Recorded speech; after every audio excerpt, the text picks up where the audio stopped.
Hi! Welcome to village Siri cooking. ఈ ఛానల్‌ని ఆదరించిన ప్రతి ఒక్కరికి మా హృదయపూర్వక నమస్కారములు. ఇవాళ చాలా అంటే చాలా మంచి రెసిపీతో మీ ముందుకొచ్చానండి. ఇలా చేస్తే చాలా అంటే చాలా బాగుంది.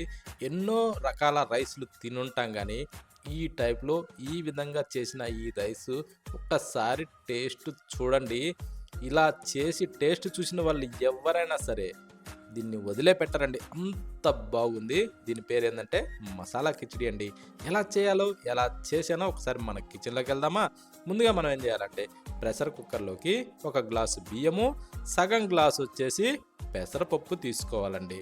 తీసుకున్నాక ఇవి రెండిటిని కాస్తలా కలిపేసుకోవాలి. కలిపిన తర్వాత దీంట్లో నీళ్లు పోసుకొని, నీళ్లు పోసిన తర్వాత 1కి 4, 5 సార్లు శుభ్రంగా ఇలా పిసుకుతూ బాగా కడిగేయాలండి.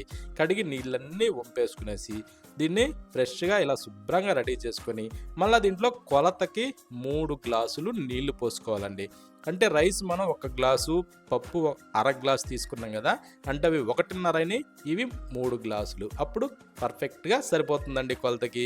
ఇప్పుడు దీంట్లోకి ఒక్క టేబుల్ స్పూను సాల్టు, ఒక టేబుల్ స్పూన్ ఆయిలు ఇవి 2 వేసుకునేసి మూత పెట్టి ఇప్పుడు స్టవ్ ఆన్ చేసి స్టవ్ పైన ఈ ప్రెషర్ కుక్కర్ని అయితే పెట్టేసుకోవాలండి. ఓకేనా? మనం మూత పెట్టేటప్పుడు ఆ మూతకి విజిల్స్ వచ్చే విధంగా అన్నీ శుభ్రంగా చూసుకునేసి ఆ తర్వాత 3 విజిల్స్ అయితే రానిచ్చుకోవాలండి. మామూలు వేరే ఏదైనా పులావ్ అలా చేసుకునేటప్పుడు 2 విజిల్స్ సరిపోద్దండి. కానీ దీనికైతే 3 విజిల్స్ కంపల్సరీ కావాలి. ఒక విజిల్ ఎందుకు ఎక్కువ అంటే కొంచెం దీనికి మెత్తగా కావాలండి. ఓకేనా? అంటే రైస్ కొంచెం మెత్తగా ఉడకాలి. ఈ టైప్‌లో ఏందంటే చూడండి ఇలా ఉడికినదండి. ఇప్పుడు మనం కొద్దిగా ఆ గరిటెతోనే ఇలా కొంచెం నలిపేసుకోవాలండి. అలా నలిపితే ఇలా జిగటలాగా తయారవుతుంది. ఓకేనా? ఇప్పుడు దీన్ని పక్కన పెట్టేసి స్టవ్ మీద ఒక ప్యాన్ అయితే పెట్టుకొని దాంట్లో కొంచెం ఆయిల్ వేసుకుందామండి. అంటే దాదాపు ఒక 2-3 టేబుల్ స్పూన్ల వరకు ఆయిల్ వేసుకునేసి ఆ తర్వాత జీలకర్ర సగం టేబుల్ స్పూన్ వేసి ఒక్క బిర్యానీ ఆకుని అలా ఇరిసేసుకొని ఆ తర్వాత ఒక ఉల్లిగడ్డని సన్నగా పొడవుగా కట్ చేసి దాంట్లో వేసుకొని ఒక 3-4 పచ్చిమిరపకాయలు కూడా కట్ చేసి దాంట్లో వేసి ఒక పిడికెడైతే కరివేపాకు మంచి వాసన వచ్చేదాన్ని చూసి అందులో వేసుకోవాలండి. ఎందుకంటే మంచి వాసనతోని ఆ ఫ్లేవర్ సూపర్ టేస్టీగా మంచి స్మెల్‌తోని చాలా బాగుంటుంది. ఓకేనా? అందుకోసమని దాన్ని కొంచెం వేడెక్కనిచ్చి ఆ తర్వాత అల్లం వెల్లుల్లి పేస్టు వేసి ఆ తర్వాత దీన్ని పచ్చి వాసన పోయేంత వరకైతే మనం ఇలా కలుపుతూనే బాగా వేగనిచ్చుకోవాలండి. ఓకేనా? ఈ టైప్‌లో ఏందంటే ఇది బాగా వేగాక ఇప్పుడు కట్ చేసిన బంగాళాదుంప ఒకదాన్ని వేసుకోవాలండి. ఆ బంగాళాదుంపకి మీద తోలు తీసి ఆ తర్వాత కట్ చేసి వేసుకొని క్యారెట్ ఇది కూడా సేమ్ అదే విధంగా మీద తోలుని అలా జువేసి కట్ చేసి వేసి ఇప్పుడు పచ్చి బఠానీ అండి. దాదాపు ఒక 4, 5 టేబుల్ స్పూన్ల వరకు తీసుకొని దాంట్లో వేసేసుకొని ఆ తర్వాత ఒక 2 మంచి ఎర్రటి టమోటాలని కట్ చేసి అందులో వేసి ఇప్పుడు ఇలా కలుపుతూనే దీన్ని బాగా వేగనివ్వాలండి. ఇవన్నీ గూడా మనం బాగా సన్న మంట మీదనే ఇలా ఫ్రై చేసుకుంటే ఏందంటే టేస్ట్ బాగుంటాయండి. ఎందుకంటే సన్న మంట మీద ఈ ముక్క లోపల వరకు ఉడుకుతుంది. ఓకేనా? ఇప్పుడు దీంట్లో చిటికెడు పసుపు, ఒక టేబుల్ స్పూన్ అయితే ధనియాల పొడి, సగం టేబుల్ స్పూను గరం మసాలా, ఆ తర్వాత ఒక టేబుల్ స్పూన్ వచ్చేసి కారము. ఇవి వేసిన తర్వాత ఒక టేబుల్ స్పూన్ వచ్చేసి సాల్ట్ గూడా దాంట్లో వేసుకొని ఇప్పుడు దీన్ని ఇలా కొంచెం కలుపుతూ ఇది గూడా మంట మీడియంలో ఉంచుకునేసి ఇలా బాగా ఎర్రగా వచ్చే విధంగా మంచి కలర్ వచ్చే విధంగా మనం ఇలా సన్న మంట మీద ఫ్రై చేసుకోవాలండి.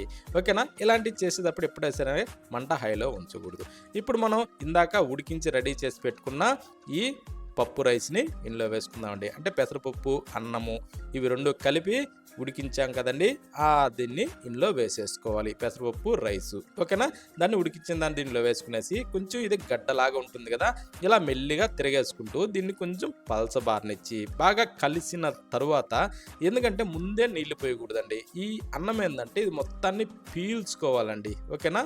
ఈ టైపు వచ్చిన తర్వాత ఇప్పుడు మనం ఏం చేయాలంటే తగినన్ని నీళ్లు పోసుకుంటూ దీన్ని బాగా పలచబారే విధంగా మనం కలుపుకోవాలండి. ఇది కూడా నీళ్లు చూసుకుంటూ ఎందుకు పోసుకోవాలంటే అంటే మరీ లూజ్ కాకుండా మరీ గట్టిగా కాకుండా కొంచెం జారే విధంగా ఆ టైప్లో కలుపుకోవాలండి. ఓకేనా? అప్పుడే మంచి జిగటతోనే మనం తింటుంటే ఎంత బాగుంటుందంటే అంత బాగుంటుందండి. అందుకోసం అనేసి నీళ్లు చూసుకునేసి ఇలా ఎన్ని అవసరమో అన్ని చూసుకొని పోసుకోవాలండి. ఫస్టే మనం ఒక్కసారిగా పోసేసామంటే అయితే లూజ్ అన్న అవ్వచ్చు, మరి గట్టిగన్నా కావచ్చు. ఎందుకంటే ఆ టైప్‌లో మనం చూసుకొనే పోసుకోవాలండి. ఓకేనా? కొంచెం లేట్ అయినా పర్వాలేదు. ఎందుకంటే మనకి మంచి ఫుడ్ కావాలంటే కొంచెం సమయం తీసుకునేసి దాన్ని సూపర్‌గా రెడీ చేసుకోవాలండి. అప్పుడే తింటుంటే ఆ ఎంజాయ్‌మెంటే వేరే ఉంటది. ఈ టైప్‌లో కలిపి రెడీ చేసి పెట్టుకొని ఇప్పుడు మూత పెట్టి మరి కొద్దిసేపు అలా ఉడికించుకోవాలి. ఒక 2 నిమిషాల వరకు. ఓకేనా?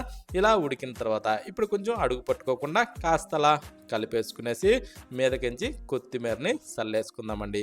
ఆ కొత్తిమీర కూడా శుభ్రంగా కడిగి కట్ చేసి అప్పుడు వేసేసుకోవాలి. ఎందుకంటే కొత్తిమీరలో కొంచెం ఇసుక రేణువులు ఉంటాయి కాబట్టి అవి కొంచెం అలా కడిగి కట్ చేసి అందులో వేసుకునేసి ఒక్కసారి అలా మిక్స్ చేసి ఇప్పుడు ఆఖరిన సాల్టు ఇవన్నీ సరిపోయినా లేదని ఒక్కసారి రుచి చూసుకొని ఇక స్టవ్ ఆఫ్ చేసుకోవడమేనండి. ఇలా స్టవ్ ఆఫ్ చేసిన తర్వాత ఇప్పుడు వేడి వేడిగా సర్వ్ చేసుకొని ఇంటిల్లపాది కూర్చొని తింటుంటే ఎంత బాగుంటుందంటే అంత బాగుంటుందండి.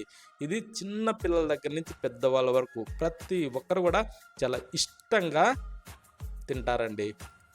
ఇది తిన్నవాళ్ళు ఎవరైనా సరే ఈ టైప్‌లో మళ్ళీ మళ్ళీ కావాలని అడిగి మరీ చేయించుకొని తింటారండి. ఇది టేస్ట్ మాత్రం చాలా అంటే చాలా బాగుందండి. ఇది స్పెషల్‌గా మంచి రుచిగా చాలా బాగుంది. ఎంతో కొత్తదనంతో సూపర్ టేస్టీగా ఉందండి. అందరూ ట్రై చేయండి. ఎవ్వరు మిస్ కావద్దు.